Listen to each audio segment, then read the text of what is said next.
Selamat pagi sahabat-sahabat Kristus. Tema saat teduh pagi ini adalah pengorbanan yang membawa berkat. Kita akan merenungkan tema ini melalui bacaan Alkitab dari Roma pasal 12 ayat yang pertama dan yang kedua, yang berbunyi demikian. Karena itu saudara-saudara, demi kemurahan Allah, aku menasihatkan kamu supaya kamu mempersembahkan tubuhmu sebagai persembahan yang hidup, yang kudus, dan yang berkenan kepada Allah. Itu adalah ibadahmu yang sejati.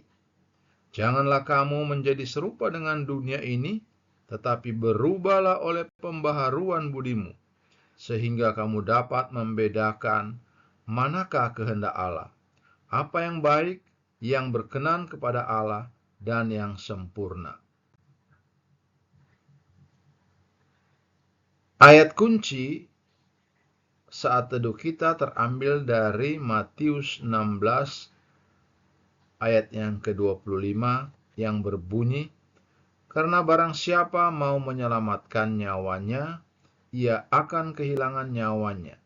Tetapi barang siapa kehilangan nyawanya karena aku, ia akan memperolehnya." Dalam Perjanjian Lama, pengorbanan adalah sarana pendamaian. Ketika seseorang berdosa, dia membawa seekor hewan ke altar, dan melalui kematiannya, rekonsiliasi tercapai. Lalu, apakah maksud perikop hari ini ketika Paulus mendesak orang percaya untuk mempersembahkan tubuhmu sebagai persembahan yang hidup dan kudus? Syukurlah, darah kita tidak perlu tertumpah. Yesus mengurus itu ketika dia mati di kayu salib untuk dosa-dosa kita. Sebaliknya, maksud Paulus adalah bahwa hidup kita harus diserahkan kepada Tuhan. Hidup yang berserah melibatkan komitmen. Itu adalah keputusan untuk tunduk pada kehendak Tuhan dan Roh Kudus-Nya, daripada mengikuti preferensi kita sendiri.